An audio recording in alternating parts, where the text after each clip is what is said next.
this is Dave Pryor. Welcome to a podcast on responsibility immersion. I think that's what we're calling it. Is that close enough, Christopher? Absolutely. All right. I have a bunch of guests here today, and we're going to talk about the responsibility process and a new way you can go about learning about it.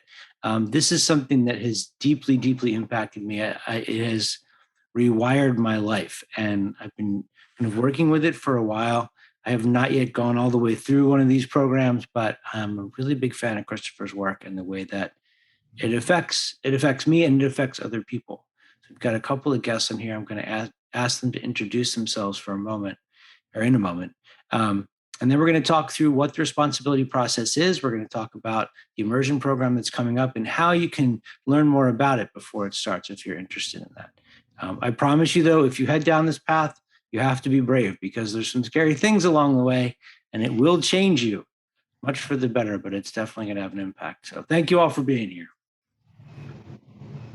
All right. Now, first, Christopher, would you mind introducing yourself and then introduce your two guests and we'll let them talk a little bit about their background? Absolutely. First, let me acknowledge you, Dave. Thank you very much for your support now for many years and you're interested in this material. And thank you for this platform to help distribute, get the word out. I appreciate you. I'm Christopher Avery. For almost 30 years, I've been connected with this material on responsibility thinking or responsibility consciousness.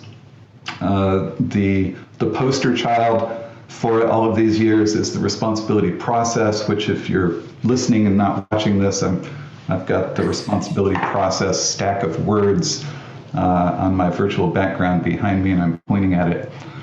So I've been connected with promoting this and experimenting with it on the front lines of leadership and coaching all over the world for years. And what the responsibility process is the first how-to approach for understanding how personal responsibility works in our minds, and therefore for practicing or taking responsibility for upsets in our lives and overcoming them, facing them and overcoming them. And it's also the first how-to approach for teaching personal responsibility. So for me, this has been a 30-year experiment in understanding, taking, and teaching. And it's, of course, become a life purpose. And I'm just thrilled that I can make a living doing so. Cool. All right. Thank you. Henning, would you like to go next? Yes, I can do that. Thank you. I'm Henning Wolf. I'm from Hamburg, Germany. I studied computer science and was introduced to extreme programming, I think, 20 years ago. So I'm now an agile consultant and trainer for Scrum and agile leadership, and also for responsibility immersion in German. Because as Dave told all of you, it also changed my life 5 years ago when I was introduced to the material and got to know this stuff better. All right, cool. Thank you. And Patricia? Hi, I'm Patricia Sappenfield. I reside in Texas, and I work for a university that recently tried to switch to Agile a little bit. And in that, I did some research on responsibility. I'm like, what is this thing? And a webinar popped up and Chris was on it and he helped me out. And I was like, I have got to learn more about this stuff. So he sent a link to his book and I bought the book and I was like, I have no idea where I'm going with this book, but it seems really great. And I decided to do the immersion class and I graduated just last year and it has changed my life as well. Okay, so you've gone through this during COVID, during the pandemic. Yes. Okay, cool. Well, we're going to definitely talk about that in a few minutes. And thank you for making time for this. I'm curious to hear how you all would explain what this process is. Because for me, like when I try to think of how to explain to people, it fires off at different levels in my brain, and I'm never really sure where to start. But you're all experts, so how would you explain what this is to people who are new to it? Do you mean explain the responsibility process? Or yes. What is the responsibility process? Okay. I'd love for Henning and Patricia to have the start. Yeah. Maybe Patricia first. Uh-oh. Pressure's on. Not too much pressure. People have asked me about the class quite a bit because I talk about it almost all the time. Well, in the responsibility class I take, this is what they say, things like that. So to me, the process is a natural progression of when you find yourself upset, how do you move to the next level so that you can take back your power and gain clarity about a problem? Okay, that's really interesting. I hadn't thought about it in terms of power. That's great. Cool. Okay. Henning, do you want to add anything to that? I think it's a cool explanation. It's not the one I would choose, but I think it's. What would you choose? What's your take on it? Because I want to offer mine too, and then ask Christopher. It's a nice model that explains what's going on in your mind when you are upset or have some kind of problem, and it explains the different mental states you can get into on your way to own your problem and solve it in the mental state of responsibility. Okay, cool. I want to take a crack at it too. I always think of it as like a mechanism or a system for reframing what's in my head so that I can see it from a different angle. And that gives me more freedom. Like I have more choices. I can decide to stay where I am or not. But the bad thing about it, I always feel like it's important to explain to people. The really sucky thing about this is you totally lose the ability to be a victim of anything. And when I see these people like they're making me do stuff, I always be like, you don't have to live that way. But sometimes that's easier to live that way. It takes less effort. Well, Christopher, what's your version? Yeah, well, first of all, let me acknowledge you're all correct, and especially what you just said, Dave, which is that there's a lot of payoffs for being a victim. Right? You get to be righteous. You actually get to be a victim. You get to have self-pity. You get to earn pity of others. There's lots of payoffs to the ego, to the mind, to the brain, for being a victim, which is, sometimes people ask me, well, why doesn't everybody always take responsibility, right? And say, well, it's, the truth is it requires some courage to do so. So a couple of things to set up my take on this.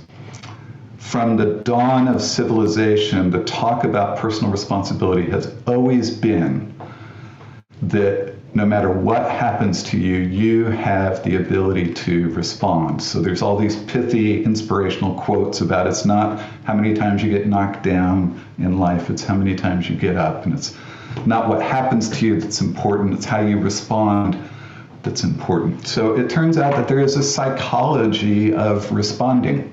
Right.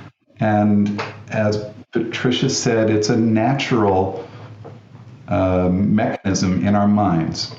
And the way it works is that every time something goes wrong, even tripping over a crack in the sidewalk, right, or spilling coffee down the front of you, or having that key individual not show up in that critical meeting, right, every time something goes wrong, our minds generate anxiety, upset, and the responsibility process gets triggered, and we enter the process at the bottom in labeling. So every time something goes wrong, our first natural thought is, who did this to me? So our first natural thought is being a victim. And we can get, and each of these is a mental state with its own cause-effect logic. So that's the idea of reframing what you mentioned, or growing that Henning mentioned. So in the cause-effect logic of blame, if we buy the idea that our mind hands us, right, it's your spouse's fault, right, then we can get stuck there, and we can get stuck there for a minute or for the rest of our life. And we will operate according to the cause-effect logic in that mental state around that problem. If we don't buy the logic in that mental state, which is the power of this that all three of you have alluded to, then we graduate up. So if I refuse to blame, then the next thing that'll happen is a bunch of justifies or excuses will come to my mind. If I refuse to justify, then the next thing that happens is I feel bad, because the cause-effect logic in that mental state is, well, you did this to yourself, dummy. It's your fault. And if I decide to quit beating myself up for being a mistake-making human, then I graduate to the next level, which is obligation, where I feel trapped in some promise or commitment to do something or be something I don't want to do or be. And these two states, by the way, is where so many of our peers live. This is where smart, educated, quote, good, responsible people hang out. We're conditioned to hang out in shame and obligation and think that we're taking responsibility. And only when we refuse to be trapped can we get to the mental state of responsibility. And in that mental state, we seem to have more magic available to us, more wisdom available to us. We seem to be far more powerful in overcoming this challenge. So that's the responsibility process. It's a discovery, it's a psychological discovery that's only about 30, maybe 35 years old at this time. So that kind of loosening of the bindings that are keeping you trapped is what gives you that extra power, I guess. Extra magic, as you said. Is that? You're asking me? Yeah, any of you. Yeah. I'm just trying to figure out if I have it straight in my head when I ask questions. So anybody who wants to respond is welcome to. So my response is yes. The responsibility process is signal. Okay. Right? So when I get to know myself well enough to know when I'm stuck in one of these positions below the line, knowing that is simply signal. Okay. And then what to do about it is using three tools of consciousness that we teach, which is intention, awareness, and confront. Okay. So the signal is awareness. Oh, my mind is hanging out in justify. Right. Well, now that's useful for me to know. Okay. Because then intention means free will. Once I realize this, then staying there is a choice. Right? Yeah. So which is okay to make that choice sometimes. Right. Staying there is a choice. Right? And then confront means to face. So this is the scary part. So confront means I get to face what it is that I want about this problem that's got me stuck, that'll help me get to responsibility where I can get smart enough or wise enough to be powerful enough to change it or accept it. Okay. And that releases the upset, that releases the anxiety. So the practice of doing this is a practice of taking an anxiety cleansing bath all day, every day, and releasing anxiety before it builds up into big time stress. Well, do you ever find, I'm curious for any one of you that want to respond to this, and this is something I think about all the time. And Christopher, I know from our interaction that you're somebody that is still a practitioner of this. It's not like you get this locked in and then it's like never a thing anymore. You're always working through these steps, but you don't see me levitating? Yeah, exactly. But I'm curious, like, do any of you ever feel like, yeah, I am like a ball of anxious and gonna hold this right now because that's what I need to do with it? Because I find that happens with me. Like the responsibility process for me is like in whatever state I'm in, there's like a door at the end of the hallway and I can choose to leave the hallway.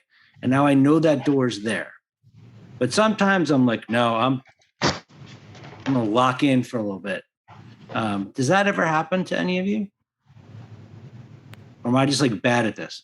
No, it happens to me most often when I'm tired. I just get tired of being courageous and I get tired of what's expected of me. Yeah. And so I find that, okay, I'm anxious. I've got these thoughts. I'm going to write them down and I'll just deal with it later. Okay. You know? Yeah. And it kind of puts it on hold. And the anxiety is still there, sure. But you have a mechanism for coping with it now. Right. Which is awesome. No, not coping. Well, growing beyond it. That's my hope, is that I grow beyond those issues that I'm worried about. Okay. All right. What she's referring to is that we actually call each of these a coping mechanism. Yeah, I was just thinking, okay, I was really thinking of it in terms of I have a mechanism for response, right? I have this thing, I know it's here. You said I'm going to write it down, I'm going to deal with it later. That is a technique to say there is a way to process this. Maybe this isn't the moment. Maybe I'm not strong enough in this moment to actually take this on, but it's here, and I know that it's there. And for me, it's totally normal to sometimes, of course, not being in the mental state of responsibility. And I think you better learn your triggers, your individual triggers. So for me, it's not being tired, but not knowing what I want. That's normally when I get stuck. So I just have no idea what I really want, and then it's not so easy to have a clear intention, and so it's not so easy to get into the mental state of responsibility. And then sometimes I just do what people ask me to do, and it feels like obligation and like that being sets you trapped. off. Okay. Yeah. Wow. Yeah. But it's good to know that that is your trigger, and because it gives you some idea of what you can do to change it. Yeah. Okay. The issue is that our society conditions us to cope in these states. Yeah. So that's why what we finally figured out works is not a 1 or 2 day workshop, but an immersive experience where we actually can immerse someone in a culture of responsibility in our meetings, our events, and our mastery calls, in our Slack.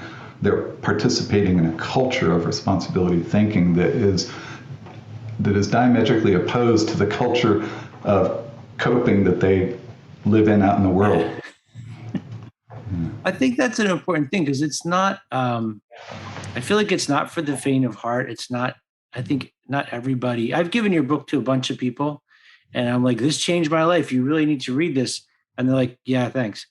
And every time I talk to them, we were like, the world sucks. It's beating me down. I'm like, you know that book? You really need to read that book. Like, You mean this book? I don't have time to read that book. I'm too busy being beaten down by the universe.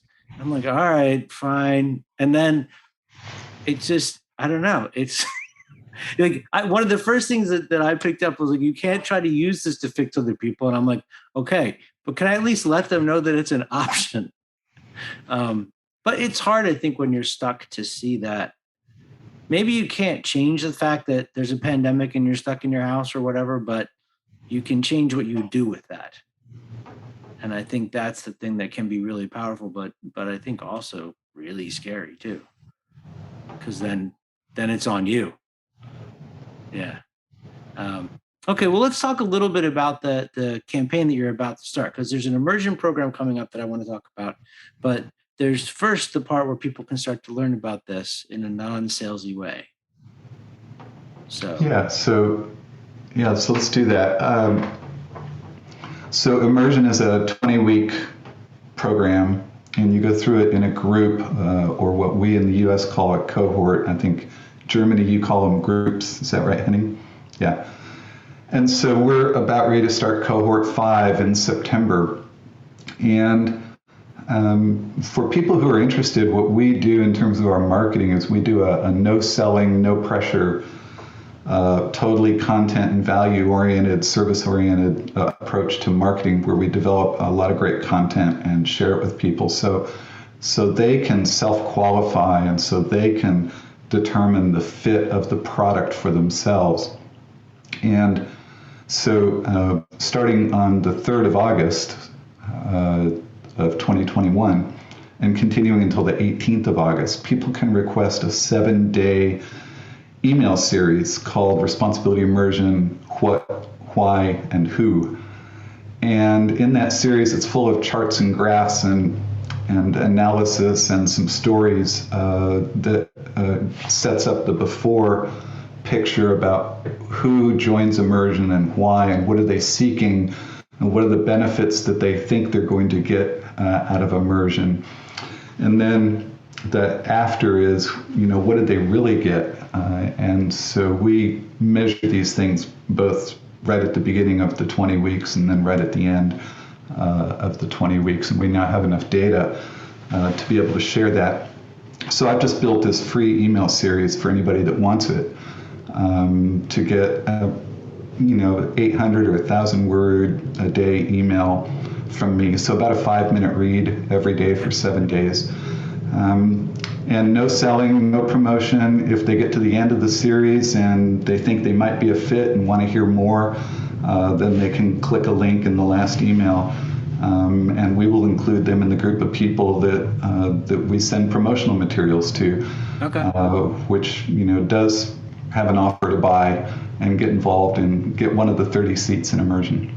Okay, and I think that's an important part of it. The fact that you're limiting it to 30. It's a small group.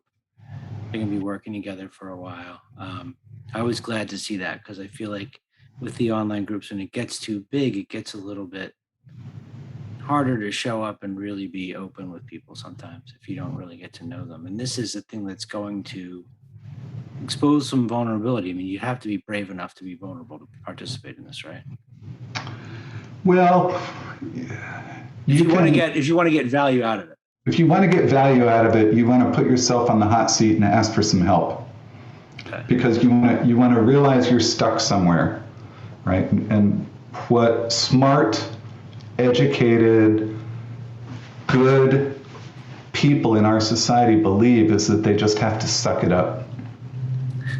Right? That's what we're taught. We just have to cope with whatever it is. Right? Bad job, bad relationship, health problem, whatever it is, we just have to deal with it. And what this teaches us is that you can take ownership of anything and overcome it.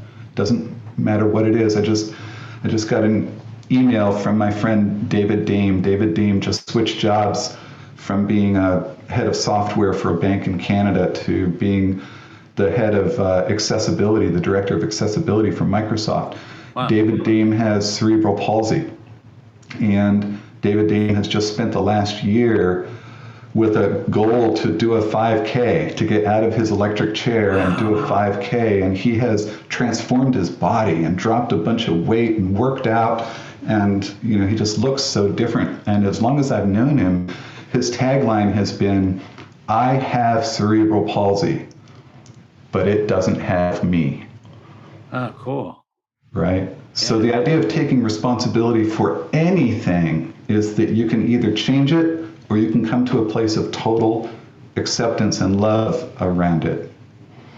So does that mean then that there's going to be things where maybe it's, a physical thing, or maybe it's some aspect of your life that's not a physical, it's a choice, it's emotional, whatever. There's things you could change.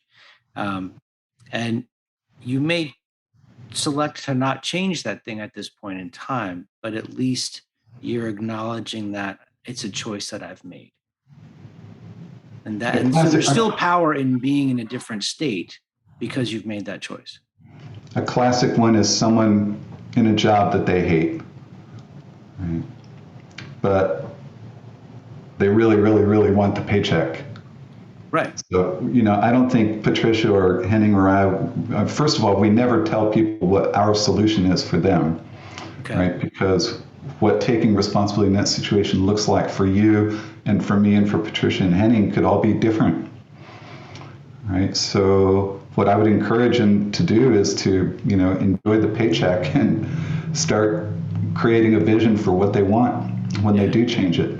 Okay. Well, or I know somebody who has a job that they hate and chooses to have that job because of the paycheck, because it provides for something else in their life. And so it serves a purpose, and that's the price you choose to pay. But it's a choice again. That's a choice. Right? Okay. So Patricia or Henning, what would you add about what immersion is that I haven't said? Or I guess you asked me about the opportunity coming up, about the emails. Well, let's talk about immersion though. So what is the program? Or actually, let's start in a different way, if you don't mind. Patricia, you've been through this. So how did it change you? How are you different on the other side? Let's talk about the outcome first, because we're all agile, so it's all about outcomes. Outcome first, and then we'll talk about the program. I can't even imagine where to start, except that when I first started learning about responsibility, I felt like I was a mouse. And that was my role, was to be small and make myself small so that other people would feel comfortable around me. Wow. And I feel like this has transformed me so that I'm allowed to show my courage. I'm allowed to show all of my best qualities without being scared. And I feel like a lion. I feel like I'm allowed to roar. I feel like I'm allowed to speak up when I need to. For me, it has changed everything. I sold my house, bought a new one. I sold my car and got a truck. I went from a teeny tiny Fiat to a truck that could have eaten the Fiat. There's just so many things. I started my own company. I've done so many things because I haven't let fear stop me, because every time I was thinking about fear, I realized I was in the coping states. And all of that I learned through immersion.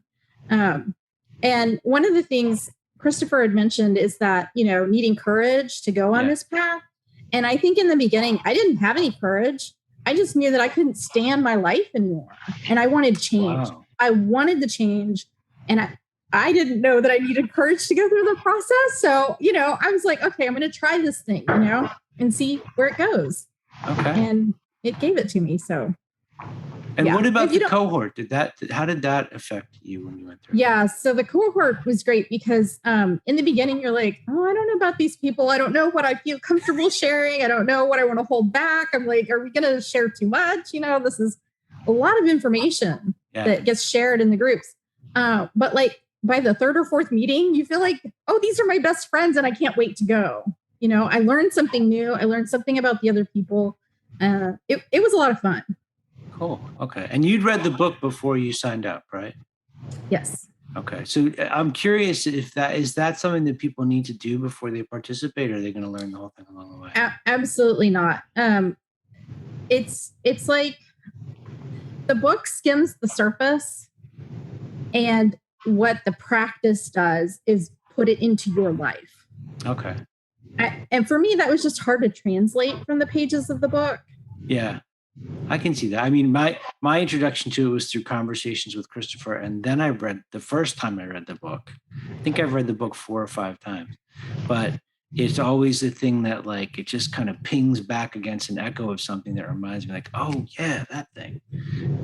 It's helpful, but it doesn't lay everything out. It's the conversations, I think. Yeah, it's like you don't become a great at yoga by reading yoga books. You don't develop a great golf swing by reading golf books. Yeah. You got to do the work. Yeah. And so immersion helps you do the work. Okay. Henning, you want to add anything to this? You want to talk a little bit about how it works in Germany, or how you've seen it impact people? I think Patricia said in really cool examples. So I don't want to add to that, but maybe I can tell a bit about the structure of immersion. Yeah, that'd be great. The same in English or in German. So it consists of actually, I think, 3 different things. We have 8 core modules. So it's learning more stuff, more models, practices, and ideas. In a way, it's the theory behind the whole stuff. Okay. And then there are 8 questions and answers sessions. So where maybe after doing some of the homework, you can ask questions, getting to know more about it and dive deeper into the stuff. And then there are mastery sessions, and that's where the real work is happening. So like Christopher said, where people come up with the problems where they are stuck, where they don't have what they want, or when they have something they don't want. And then Christopher or others are going to help them going through the process, using all those tools they learned about, and how you can use them to get to the mental state of responsibility again, and knowing what you want and getting it. Okay. So what happens? I mean, people show up there, I'm imagining, with, or at least what I remember from, with all different kinds of things. Like some of them are, pretty basic, like normal stuff. And sometimes they get kind of personal. People, I guess, choose what they're willing to share. But then how does the group support them through that? I mean, it's not like a therapy session, right? So I'll answer this. What we do is we set up an environment of what I would call love. Okay. And anybody who is leading mastery is operating from a space of responsibility, and we agree that we're holding the space for 100% responsibility. Okay. And we do make early agreements about managing your own psychological safety, and about not taking stuff out of context. Not, if you saw somebody do some interesting work in front of you about their relationship with their father. Right. You're not going to go tell people. Right. So the cool thing is that usually whoever's on the hot seat, the work they're doing is work that 3 or 4 or 5 or 10 of the other people on the call need to be doing too. So they're very grateful for being able to observe. And there's so many releases that happen during a mastery call where you actually visibly see somebody break through to what we call freedom, choice, and power, that there is a culture created very rapidly in those meetings of very high regard for each other and very high respect, and realizing that every human being is full of negative programming. That's all we call it. We just call it negative programming that we get stuck in. So just the thing I was just trying to go after was the fact that there's an environment of acceptance. Yeah, it's absolutely. Not like we're here to fix you, but we're here, like you. I think when you said hold the space to me, that's like a really great way to describe it, because it's a space where you can do whatever you got to do, and people there are going to help you figure out how to go buy the car or get the new, house, car, job, all that stuff. Whatever it is, there's people there, and also it's all done without advice. Awesome. Okay. So that's going to start when? That starts on the 8th, and registration opens at the 8th of September. Okay. And registration opens August 24th. So there's the period of getting the emails from the 3rd to the 18th. You can register. So if somebody registers on the 18th, they get to complete the 7-day series before we open registration on the 24th of August. Okay. So the registration is from August 24th until we start on September 8th. All right. So I have one for Patricia and Henning, both of you. What advice do you have for people that are going to sign up for this, like to get ready for it?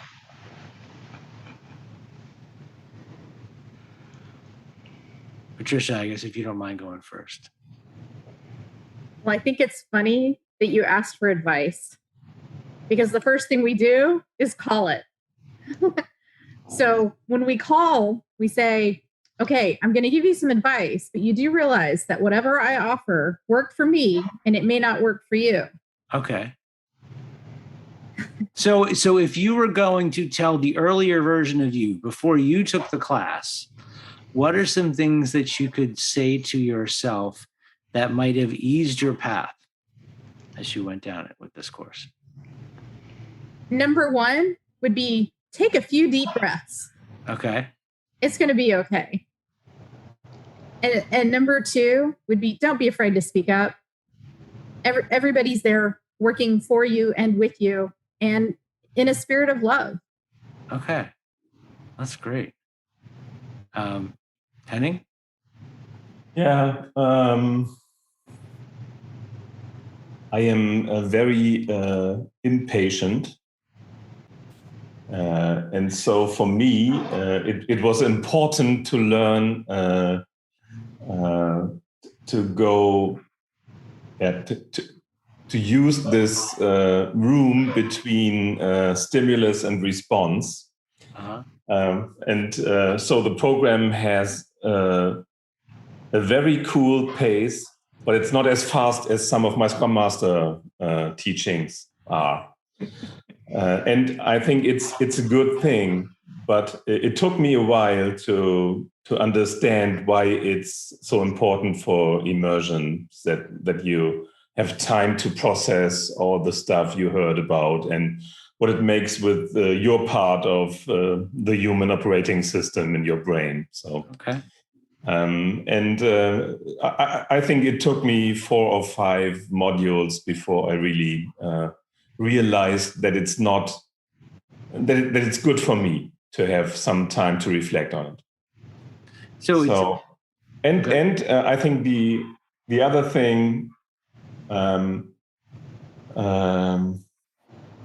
Don't be so hard on yourself if you don't get it immediately, and just try as good as you can and then ask for help. Okay. So I want to ask you about something specifically you just said, and this is maybe more directed towards anybody that's in coaching that is watching this.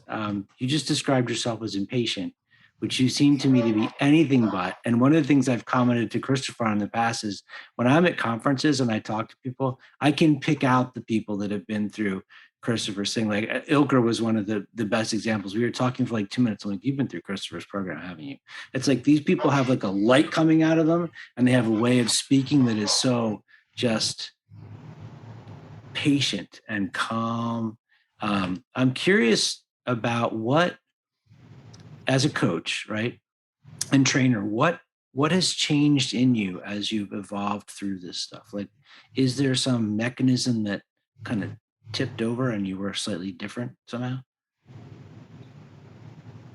I think for me, it was really this realization that there is a space between stimulus and response, and I can choose my response. And if I want to choose my response wisely, I need at least 2 seconds.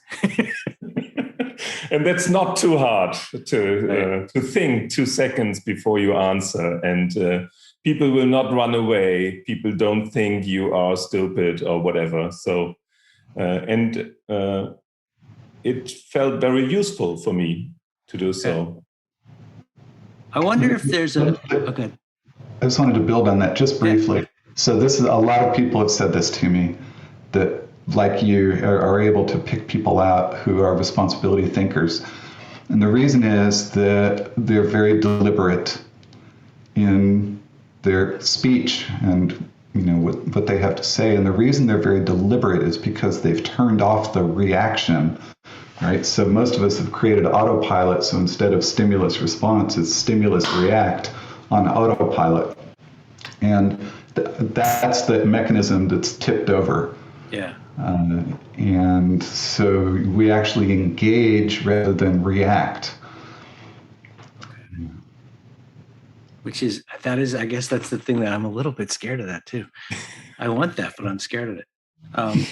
So this is really great. I appreciate all the work that all of you are doing. And I just want to say that. And Patricia, especially you for sharing the stuff that you've shared and for going through this. So if people want to learn more about this, Christopher, what's the best way for them to go about doing that? Yeah.